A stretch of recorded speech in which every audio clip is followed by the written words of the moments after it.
That was stupid, it ain't gonna draw a dime. Not a dime. That was stupid, it ain't gonna draw a dime. Not a dime. Not a dime.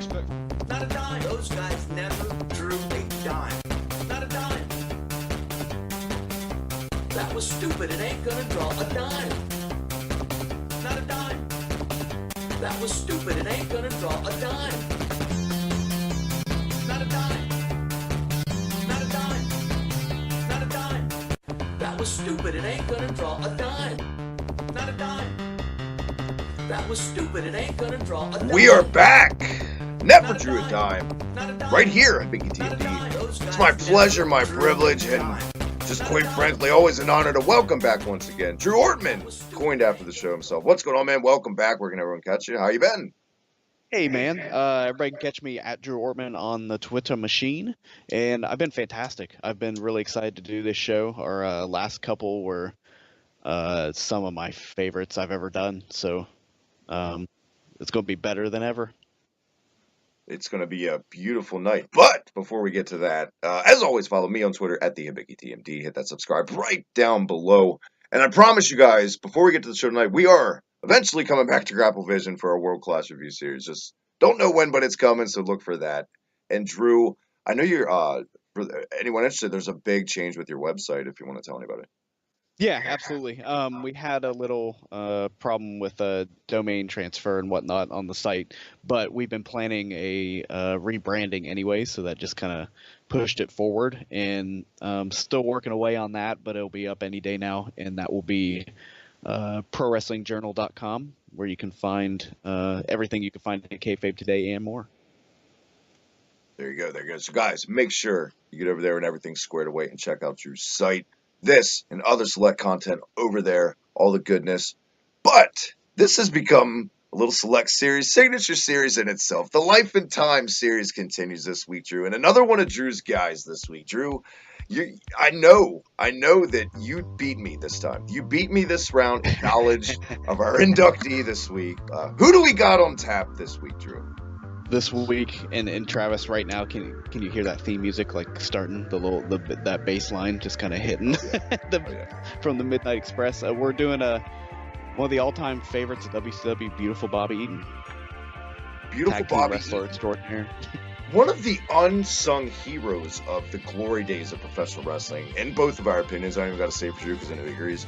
And another guy that made a hell of a run and a legendary career with never appearing on the grandest stage of all. Never appeared in the WWF, Drew. Yeah, and I think timing-wise, it just worked out that he did all of his time, I guess, quote-unquote, down south, and by the time he maybe would have had that opportunity to go over, his career was pretty much finished, I guess, at that point.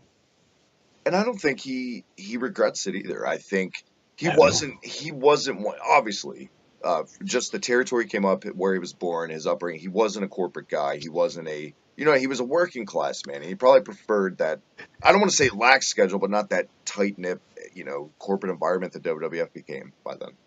Can you imagine if, like, say during that time when everybody was moving over, Jim Cornette, like, walking in and saying, hey, I got this guy, and handing Vince a picture of Bobby Eaton.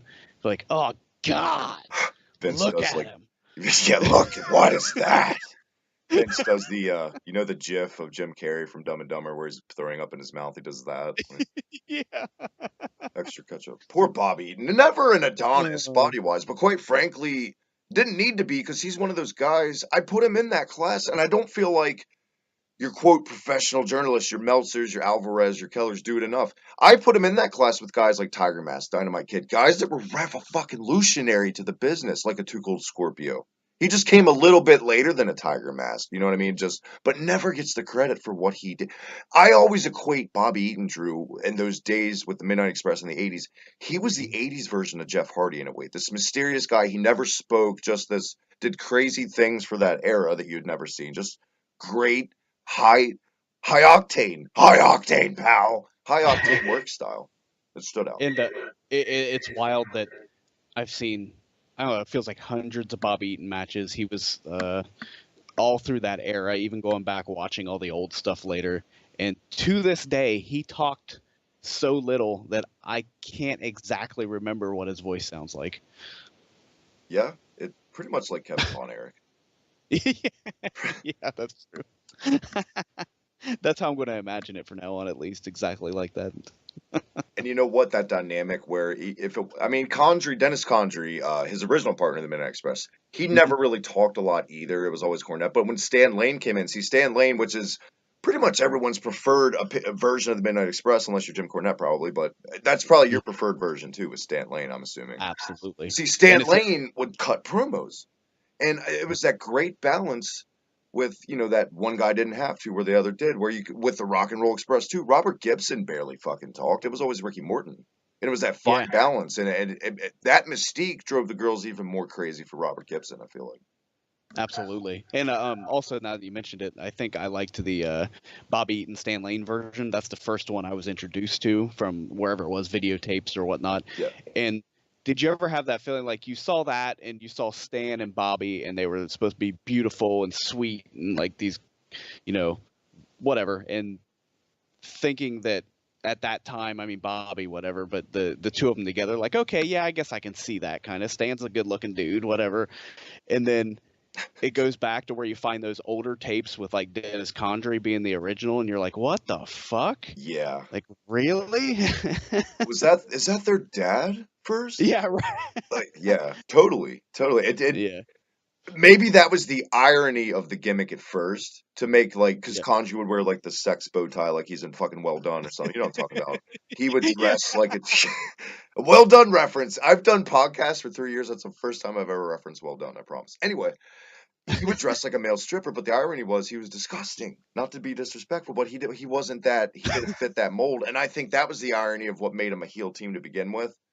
Yeah. But by the And it makes time, sense. like you said, It, you got introduced to them, I'll tell you the first time I ever saw them was the Midnight Express versus the Midnight Express. So in a way, I lucked out. So I got, but even though Jack Victory wasn't in the Midnight Express, but we'll get there. That right, was right, right. I lucked out because I got to see Dennis Condrey too. So, but I get you. I'm with you on the Condrey thing. I don't get it. I don't know, man. But you talk about that ambiguously gay duo type thing. I'll go ahead and say it. Fuck it.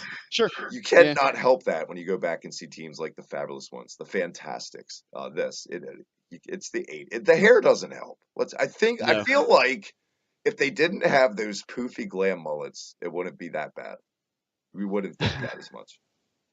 Yeah, and it's funny how they try to play it off always as the guys that the ladies find irresistible, but just looking back on it, maybe it's just our perception of the whole thing too. I don't know if there was like you know, uh, middle-aged women fainting in the audience when they came out or whatever, but it is what it is. Yeah, it works for our memory of what wrestling used to be. And the unbelievable part about the Condrey thing, if you go back to like when they were a team in Mid South, was really when they Mhm. started the Midnight Express, basically. Women were Yeah, going nuts for him still. And Bobby Eaton, God bless him, was never really a sex prototype looking guy either. Just women, I don't know what it was. it's kind of a pair. It's kind of shapely, I guess. Yeah. Uh, But anyway, I did not know this either. It's debuting at the age of 17. That's really young. And wow. yeah, 1976, Drew.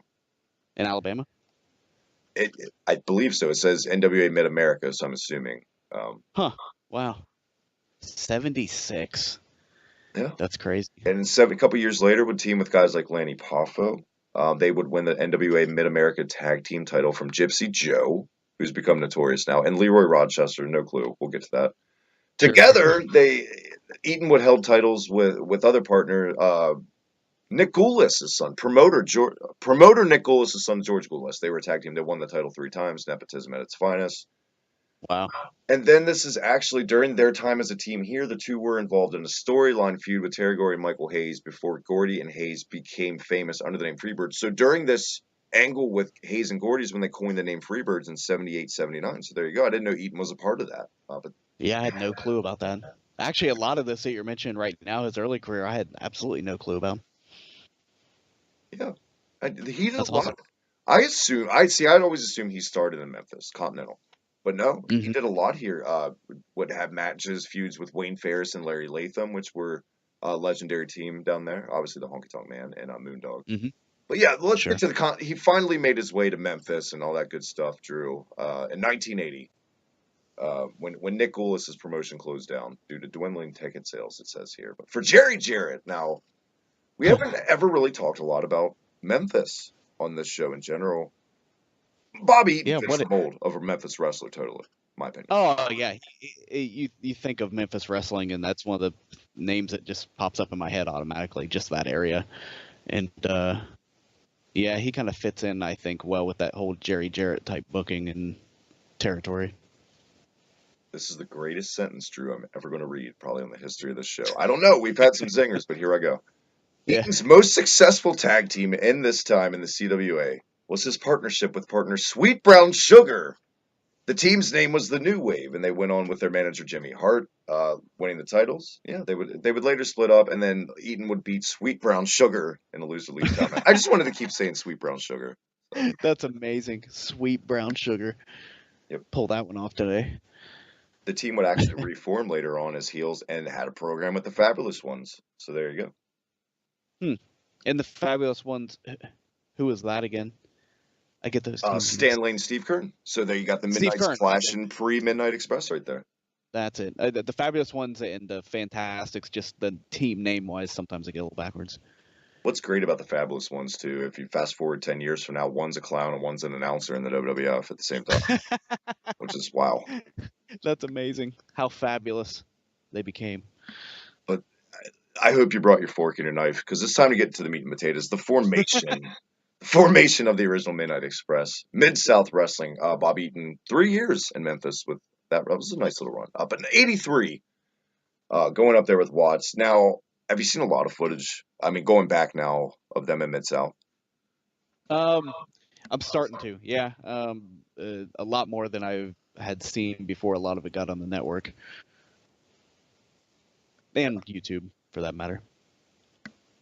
Originally, the Midnight Express, it says here, was a stable at first and not a tag team, consisting of Randy Rose, Norvell Alston, Dennis Condrey. And when Bobby Eaton joined, they would just work exclusively as a tag team. So it's like Eaton joined Mid-South, and then Cornette brought in, obviously, the Total Package 2 from Memphis, coming in with Eaton. Watts, I guess, had a meeting as just to look, I just want to make you a 3-man, and off you go, Randy Rose. So, wow, Eaton had the experience and talent of 2 men. Yeah. Obviously, one of the most, it's not glorified because it really was it paved the way for great tag team wrestling in the future. One of the most talked about feuds of all time gave birth at this time, Drew. The Rock and Roll Express versus the Midnight Express. My God, I'll let you go first because it's going to take me a second to think of all the words in this eternal feud with these teams. Yeah, they're the 2 teams you always think about. I mean, it was back then when you could really pull something off like that and people wouldn't just completely hammer it down to nothing, where you had 2 teams both with the Express name in the end, and you had the Midnights, the bad guys, and the Rock and Rolls, the good guys that all the ladies loved. And it was it's almost like those 2 teams were put together, booked together, like all created all at once on purpose to have this feud. Yeah, I know, guys, because I do it too, but I know a lot of people, when you hear Jim Ross on his podcast or an interview talk, let's flat out say it. Jim Ross borderline just worships Bill Watts, okay? And he calls him a genius a lot. And I don't see the genius argument, but there's a couple times, I do see the Junkyard Dog stuff. Now when you have that, your top guy there is a black man, and that's great, but when you keep trying to replace him with other black men, then I don't see the genius in that, because it was always a bust. Right. But this was brilliant. Bill Watts had this scheme to put these 2 young, Dennis Condrey, but these 2 young teams together because he saw the success the Von Erichs were having, in my opinion. These 2 white, I mean, it just worked. It just worked. It was the right time. And this is what these 2 teams made each other, essentially. This is what got them noticed. And promoters booked them all over the country after this. Right.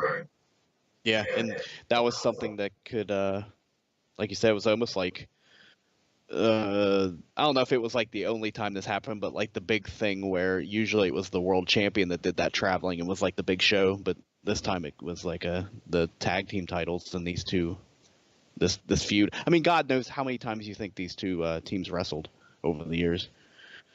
Ugh, Christ, and how many promotions they wrestled each other in. Like that. Yeah, We'll have to get exactly. the counter Had up someday for that. The feud would have insanity. kept going here, but I'm seeing the Midnight Express actually left Mid South due to disputes with the Watts over money for World Class. They had this is their cup of coffee in World Class, where they only ever had anything against the Fantastics, Bobby Fulton and Tommy Rogers. I've seen those matches from World Class; they're actually really good. There's one that they included a DVD a couple years back, the greatest tag teams of all time or something. It's tremendous. It's actually one of the best tag team matches I've ever seen in my life.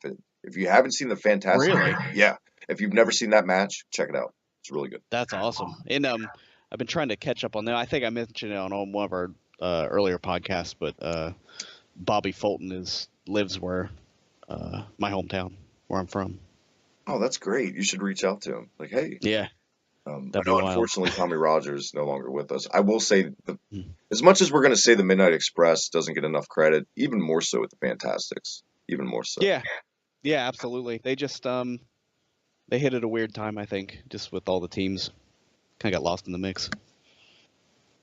Finally, though, Cinderella called the big dance awaited the Midnight Express. Finally made their way to JCP, WCW, NWA, whatever you want to call it, Jim Crockett Promotions in 1985 through 1990 here. This was probably the most consistent run on a major promotion. Obviously, and they would feud with the Rock and Roll Express. They won the NWA World Tag Team titles in '86. Memories on obviously these were on a bigger stage, better produced in the Mid South. These are the ones I remember with these two teams, which I've never seen a bad match with these two teams at this time. Yeah, no way. It was always the put it on the card, and you're guaranteed at least the crowd will be sent home happy by that, regardless what else happens. And I think it's pretty impressive when you have these two teams feuding as red hot as they were at the time, especially over world tag titles, when you had another team a year later come along and kind of eclipse that with the legendary scaffold match that Skywalkers drew. Holy shit. Just one of the best moments ever in wrestling, and quite honestly, one of the only good things on that Starcade. But, I think yeah, I was just gonna say I think it was so funny thinking about that. Where when I was younger, I got all the wrestling magazines, and I for some reason just never came across a picture of that. And I remember walking in a video store once, not the normal video store we go to, and just looking and seeing the VHS tape, and it says "Night of the Skywalkers." And it's just like, what the fuck is that? I was excited. the mom and pop video store around here growing up, it was called Wonder Book, and I remember going there at this time. I remember seeing this, but they would display in the wrestling section because it was so small. Their VHSs like their spines first. So I saw like Skywalkers or whatever, and I immediately assumed it was Star Wars. And I was like, "Oh, what's that doing here?" I've never heard because I'm a huge Star Wars fan too as a kid. I pull it out, and Right. just like you, I'd never seen pictures in a magazine of this.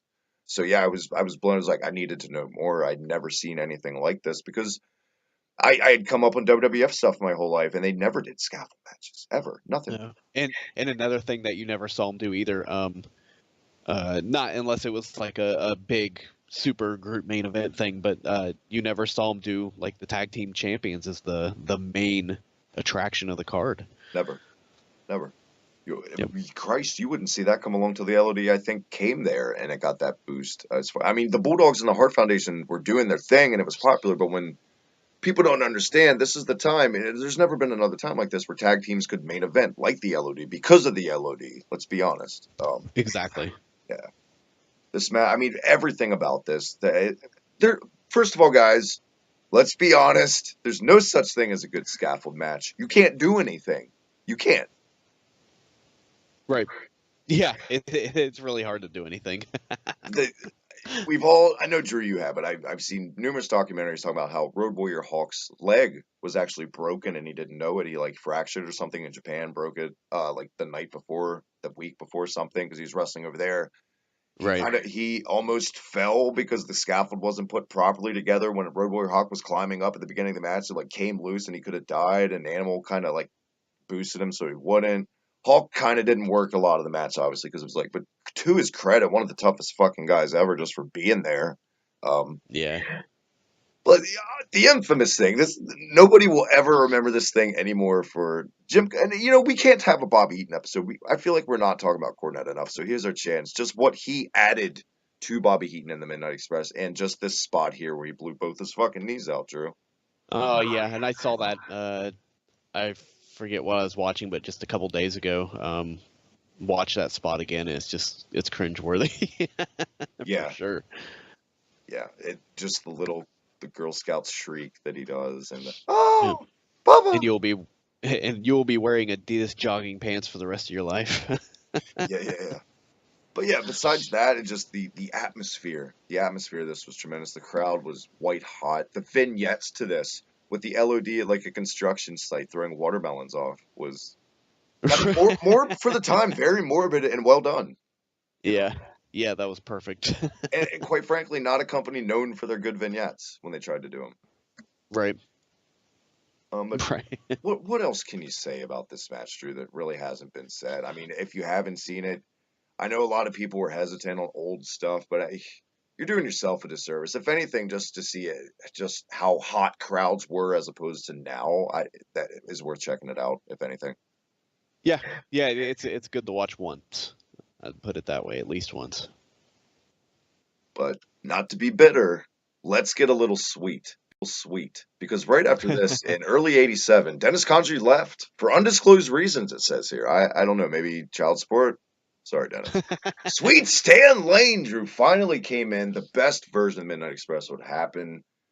After teaming for only a few months, they would win the NWA United States Tag Team title. This has been a debate amongst a lot of people. I've never really talked about it with you or anybody. The concept of a United States tag title, a secondary tag title, is that overkill? Um, it probably is, but just from the time that I got into it, I always liked it. I thought it was really cool. But yeah, it probably is overkill, especially if you tried to bring it back like now. Yeah. I don't know. I liked them. I like the concept on paper, but I feel like the problem is, especially when both titles are defended on a same card like a pay-per-view, it totally negates the secondary title. It's not the same as an Intercontinental title for me. I don't know what it is. Maybe it's just me, but Yeah, I can I don't agree know. with that. But And then especially when eventually, you're bringing a six-man tag title, then it's all fucked. I like the six-man more, but I like the six-man title more when they just have like a singular trophy in a way. I don't know. It's Yeah, different. And you can use it in yeah, an angle. Fuck it. I can agree with that. Shocker, Drew and I are agreeing, by the way, guys. Despite being heels, they would actually win the World Tag Team titles here from the Horsemen. I do know the promos from Camp Cornette at the time, the back and forth these two teams, or just Cornette, I should say, but Cornette versus the Horsemen was just tremendous in any form. Yeah, I going back and watching that and just seeing that happen and never really knowing much about it. It's something to go back and check out. Now, the Express's title run only lasted a month and a half, but those weren't the initial plans. This is the time where the Brainbusters, Arn Anderson, Tully Blanchard, this is when they left, and they went to the WWF. So the feud was cut short due to fans pretty much turning on a babyface Midnight Express because their backup plan was to put him in there with the heel Road Warriors, which at the time nobody was booing the Road Warriors. When they made the Road Warriors heels at this time, trying to put them against Dusty, the my eye babies, all the bullshit, asinine Yeah, because it did nothing. Nothing. The fans still cheered them just as much. It is what it is. But they went with yeah, it here and they lost the belts to the Road Warriors a month and a half later. But at least they got it under their fucking notch. They were on a roster in the prime of the Road Warriors' career where they still were able to have a run with the belts. That in itself is worth a Hall of Fame induction all day, my opinion. yeah, absolutely. I completely agree with that too. Um, in between this, it's time to go to war. A War Games match. They would feud with the Samoan SWAT team, the Head Shrinkers. Drew, which do you remember their theme music at this time? It was Halloween. Oh yeah, I do remember that. I don't think get That away was with that weird. unless like Turner bought the movie because by now they were on like TBS as WCW almost. So Yeah, they probably did. And they were piping a lot of that stuff in through the they didn't even have it on the broadcast. It was just coming out of the arena. right. But teaming with the Road Warriors, who were turned babyface because of reasons I just said by now, and Dr. Death Steve Williams. I remember this fucking promo right here. I'm pretty sure you do. Flying Dr. Death. Oh yeah. I remember that. Zoomin' and booming, Mighty Mouse himself. This promo here with this whole team is incredible. It's the Road Warriors spitting good shit, Cornette and Camp spitting the usual good shit, and Dr. Death just put a cape on him and he pretends he's a superhero. He just keeps flying back and forth, left and right. Check that out if Okay, anything. hell of a drug. Oh man. Here's one that I hadn't seen a lot, but I've listened to Cornette's podcast a lot, so I've gone back and watched this match just because of the crowd. A heel Midnight Express going against babyface Dynamic Dudes, Drew. This was the match that pretty much turned the Express babyface all the way again. Shane Douglas, Johnny Ace, awful on paper, awful in front of you, just no. Just awful. The fuck Oh, was Jim Herd putting on his pizza that day, Drew? he was putting on some. I like to see these boys on these skateboards rolling around with no shirts on. Even as a kid, I wouldn't have liked him. No, and I didn't even. I don't know if it was the timing, but I for some reason didn't catch them or know anything about them until later, and yeah, I wasn't impressed. Neither were the Especially with fans. Johnny Ace. Oh, he looked like a sore thumb in that team. Jesus, to go back now and see Johnny Ace with that hair, it's oh my Yeah. god. Shane Douglas was able to at least pull off the look. Like Johnny Ace looked awful. That's true. And the Midnight Express didn't change a thing here, even after this. They tried to make them heels again and put them in a feud with up and coming team of oh that's down the road. That's down the road. That's right after this actually. I'm gonna get the Flying Brian and Z Man. We'll get there, Drew. But Midnight Express versus Midnight Express. Somehow, someway, Paul Heyman, Paulie Dangerously, a very young Paulie Dangerously, brought his own version, Dennis Condrey and Randy Rose, right? Yeah. Back in AWA. I don't know the rights there. I don't know what was going on, but somehow there were two Midnight Expresses going on television on separate promotions simultaneously. I've never seen that before. Yeah, that was kind of wild and I don't call it innovative for its time, maybe. I guess that Maybe, would be I the mean, right word maybe a for it. throwback for its time to the territory days when you would see. Yeah, maybe more like that. Sure. But now, definitely, yeah, you would never picture like a tag team on Impact having the same team as the name of a team on Raw. You would, wow. Yeah. But eventually, though, Paul Heyman and company would jump from AWA, come over to NWA, and the two Midnight Express teams would feud. Obviously, with Cornette's being the baby faces. Look, I know it's a fun match, and it's cool to see the but the Express work better as heels. Period. End of the day, Jim Cornette makes no sense to be a babyface. His suit's loud and annoying to begin with. That right there makes you a heel. The way he dresses. Yeah. And essentially, uh, the Midnight Express as heels and as baby faces, they do the exact same thing, except you're just told that they're baby faces. It's whatever women are hornier in that crowd that night that cheer for him more. They're a bigger babyface. I don't know at the Yeah. time. Stan Lane was sex on a Hey, stick. Bobby! Stan Lane could walk into a hotel room and he'd have like four numbers in 30 seconds. And Bobby goes back and eats beans and rice in his hotel and passes out watching Murder, She Wrote. Excuse me, ma'am. Is this room service? Can I have extra ketchup with my fries?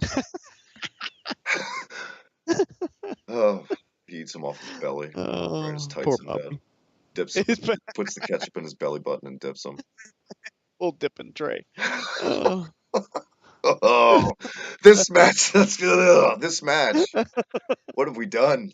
I don't have a picture to throw up in the episode for that, so there you go. Oh, Good oh. stuff. Good stuff. The crowd was red hot. Wrestle War '89, the legendary pay per view. Flair Steamboat won. But yeah, obviously, and the loser of this had to leave. They could no longer use the Midnight Express name. The angle at the time, Randy Rose injured before the match, Jack Victory filling in. It's fine. Randy Rose would have done the same spots. No big deal there. And yeah, it's fine comedy match. Right. Comedy done right. Yeah, that's when I guess it's so easy to do wrong when they're trying to do comedy in wrestling, but yeah, they nailed this. I enjoyed it. Yeah, it's really nothing bad in it. I mean, even the end ring's not awful for its time at all. Sure. Eventually, though, they would turn heel after this. You've seen on numerous interviews with Cornette, the Express at this time with Jim Herd moving in by now and all that good shit, they were beyond fed up. They were more than happy to leave, which is exactly what Stan Lane and Jim Cornette would do. And then Bobby Eaton would stick around for his first real singles run, winning. Yes. I know. Let's get dangerous, Drew, like Darkwing Duck. Let's get dangerous. Go ahead, give it to him. Your favorite version of Bobby Eaton. Yeah, I would say between what we're about to get into right now, from the beginning of his singles run up through maybe 92, beginning of 93. Dangerous Somewhere Alliance. Yeah, that's it. Right before we got to that, though, I didn't mean to gloss over. He was actually a babyface when he pinned Arn Anderson to win his first television title. Then feuding with Steve Austin, who, if you have any Steve Austin Blu-rays or DVDs, they throw an early match with Eaton on there usually, which are pretty good matches. He would beat Eaton for the title, and then Eaton would actually, this late 91, after trudging along doing nothing, would finally, the Dangerous Alliance was formed, consisting of Ravishing Rick Rude, Larry Zbyszko, Arn Anderson, Medusa, Stunning Steve Austin, Bobby Eaton. My God, that is a class in itself right there for the Hall of Fame. Yeah, and to kind of give you a timeline, right? I remember one of the first WCW television shows I watched. They were talking about Steve Austin just winning the television title, so that kind of shows where I hopped into WCW. And then I'm thinking, didn't he get a Clash of Champions heavyweight title shot against Ric Flair? Yep, right here, Ric Flair. 2 out of 3 falls. Imagine that, like Clash of the Champions, and they're putting Bobby Eaton in there. 2 out of 3 falls with Flair. Fantastic, absolutely fantastic. I need to go back and watch that match because I don't remember a lot of it. Yeah, I watched it for the first time when they brought it up on the network, and it's good. I liked it. And it seemed like they made Anderson and Eaton, as far as the stable, the tag team first before Zbyszko and Anderson. But they actually went on to be 2-time champions, I'm seeing, right? Oh, no, 1 time, but still, they won the belts to get from Steamboat and Dustin Rhodes. Right, and then that was funny because Steamboat and Dustin Rhodes won them from Anderson and Zbyszko. Okay, so I was wrong. So yeah, the Cruncher, Zbyszko, and Anderson were team first, and then it transitioned. Right. Yeah. And the funny thing is, I loved both of those teams. I liked the Enforcers. I thought they just like fit the part together. Zbyszko almost looked like an Anderson, and then Bobby Eaton and Arn Anderson together was almost like a super group of 80s tag teams. Beautiful Enforcement. Beautiful Enforcement. Why didn't they go with that? Oh, I love it. This is also the year of your favorite War Games match, correct? Oh, 92, correct? Yeah. Yeah, Dangerous Alliance against Sting Squadron. I think that War Games match is, even though some of the early ones are really cool, this was the best. And it came down to Sting and Bobby Eaton. Eaton tapping, of course, in the sharpshooter, but Tuna Meltzer gave this a 5-star rating at the time, I'm seeing here. Isn't that wild? Yeah. I remember just seeing, before I ever saw it, getting the WCW magazine and seeing the pictures and just, like, being beyond myself. Like, that looks like it was the greatest match ever. Like, blood and sweat and just madness with all the top wrestlers in WCW. Amazing. Yeah. Plus names like Sting Squadron. Yeah. Oh, man. Squadron. What a way to go out here. This was actually the swan song of the group. I'm seeing in the aftermath of the match, Zbyszko was kicked out in the angle for, quote, causing the Alliance to lose. He accidentally struck Eaton in the arm with a metal rod during the end of the War Games match. Soon after the group, soon after they pretty much disintegrated, Paul Eaton left. Eaton and Anderson continued to be a team. Not really doing anything. And then making a stop in Smoky Mountain Wrestling, I'm seeing, reached out. He joined up with the Heavenly Bodies now, Stan Lane and his new partner, Tom Pritchard, and the 3 were booked as top heels as a stable. So, and then it won the version of Smoky Mountain's TV title, so there you go. Wow. I totally missed that. New Japan Pro Wrestling singles run from 93 to 95. My God, there's no details, but I just need a search engine that someday. Holy Wonder shit. If he was like in the G1. That'd been amazing. Well, here we go. His return back home in a way, back to WCW, uh, back with Eric Bischoff now for the MGM Studios Saturday nights and all that good stuff, main events. Oh Team yeah, team with Chris Benoit upon returning at first. I'm seeing. that would have been a solid team back then. I Yeah, could see that. you could have done a mentor and a student in a way because their work styles are kind of similar. Yeah, beautifully strangled. Never mind. I'll, I'll lay off that one. After that, after this time, Benoit left back for Japan to compete in the G1 probably. Eaton's next partner was with Steve Kerr, known as Bad Attitude. Wow, Wow, I forgot about that no one too. recollection at all. Barely. I think it was like really short, like weeks long. It's also that time in the very early days of ECW in '94 where they would do talent exchanges with guys from WCW, and I've seen matches with Bobby Eaton ECW, which was weird to see. I, yeah, I've seen a couple of those. They Teaming always seem with like they're really Sabu good. Now that's crazy. to take on Arn Anderson and Terry Funk. Yeah, that's a match. Definitely, we should go out of I order. wish Bobby Eaton would have wore the Sabu pants.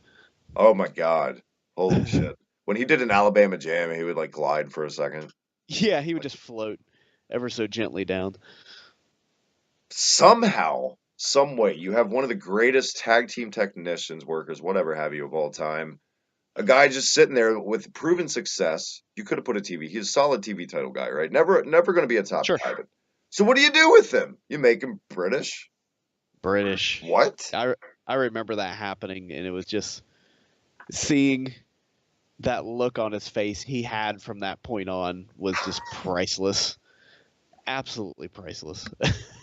So he went from a team called Bad Attitude to a team called the Blue Bloods, where with Lord Steven Regal, which it was basically just a generic shocker, '90s team being generic, just a generic British Yeah. team. And the joke here, guys, is kind of like you would see later with Rob Conway being a French sympathizer. He was really American, but he didn't want to be American. He was you say his British name, Drew, because I'm stuttering all over the place.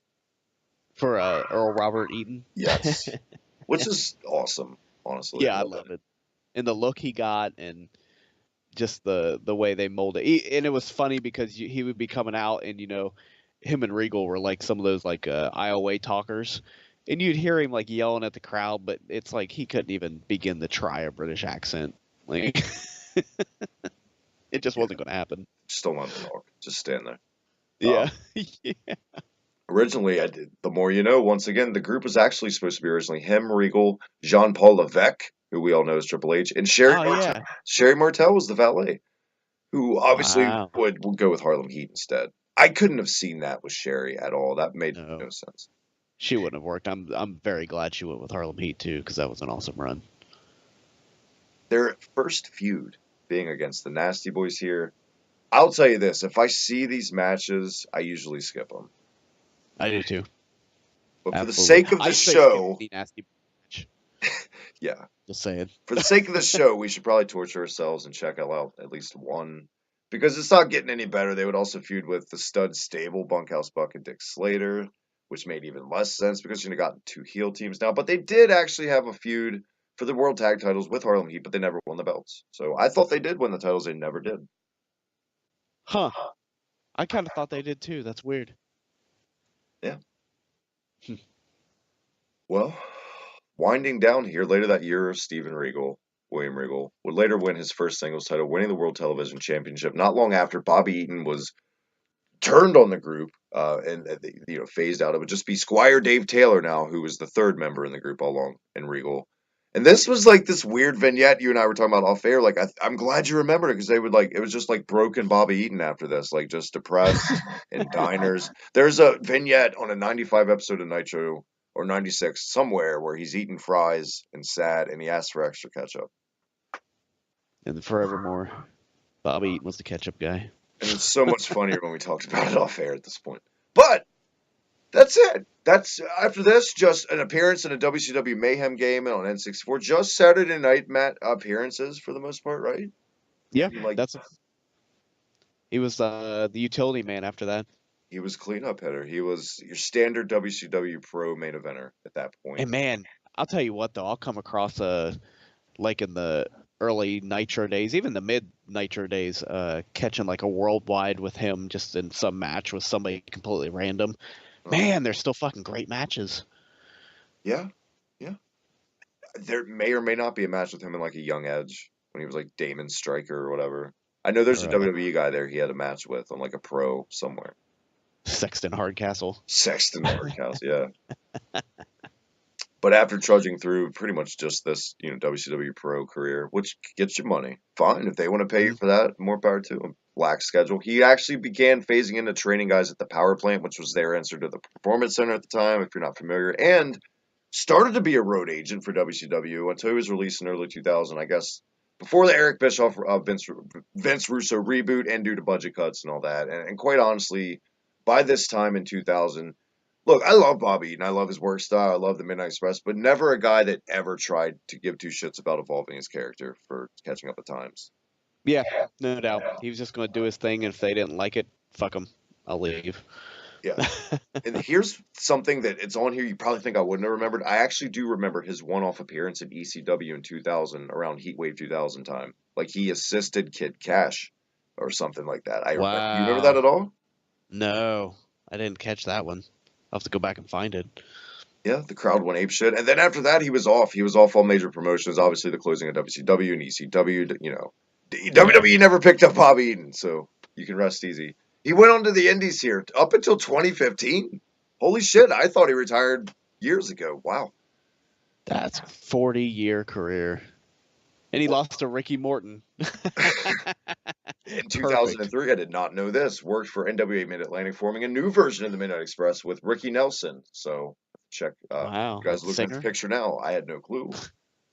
And they would That's actually, the crazy. last match he ever wrestled, Drew, after a nearly 40-year career, losing to Ricky Morton, also ending the 30-plus year feud between the Rock and Roll and the Midnight Express, bringing to a close one of Drew's guys, one of the, man, just underrated guys. I know we keep saying it, but he really is. And I feel like him and Stan Lane and Dennis Conjure will probably see the Hall one day. That's what I was about to ask. Do you think they'll see it? And with the rock and rolls going in, I don't think you could not, And Jim Cornette, I'm sure, will have the smallest bit of pull with that. And, I'm sure they don't have anything against Bobby.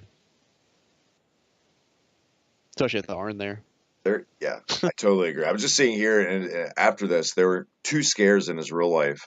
In September of '06, he was hospitalized for his first heart attack, and then in 2013, he underwent successful surgery to have a pacemaker inserted. But then I'm seeing here, wow, and this makes me feel really bad for some comments we made about Bobby Eaton looks like he lost at the airport because he was reported missing by his sister Debbie in 2016. He was found safe a day later, but yeah, obviously he's he's no spring chicken and age and whatnot, health issues, but yeah, he's still with us, and let's national treasure for pro wrestling, I'd say, it's Bobby Eaton.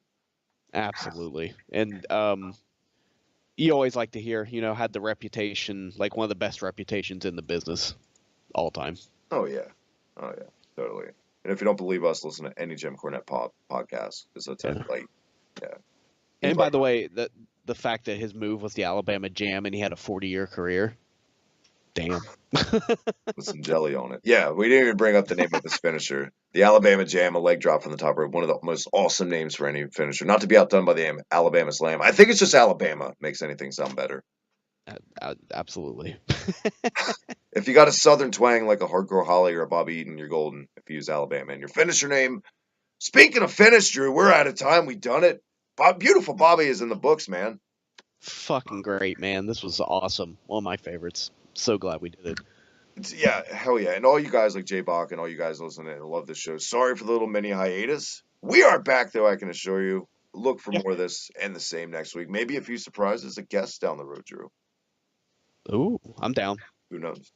Until Absolutely. then, though, where can everyone catch you at once again? Your website, all that good stuff. Can catch me at Drew Ortman. You will soon, again, it was recovered. You'll be able to catch me at kfabetoday.com and then also the new one, prowrestlingjournal.com soon. And if you like some gaming stuff, maybe some pirates or whatever, over at Twitch TV or twitch.tv/gaming parade. How is that, by the way? Sea of Thieves? amazing. It's not very robust. It's pretty simple, but if you get some buddies on there, it's a blast. I feel like that game, and I know it's off topic, but fuck it, it's Hibiki TMD.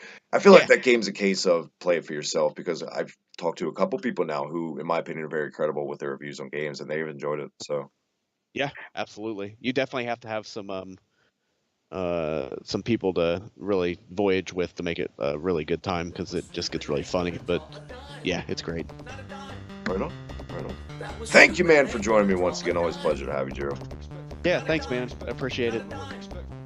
We will talk to you down the road. Until next time, Slam Pigs is back. The reset button. This Never Drew a Dime, Hibiki Pro, all the goodness on Twitter at the Hibiki TMD. Hit that subscribe button down below. Until then, we're out of time because we never drew a dime. See ya.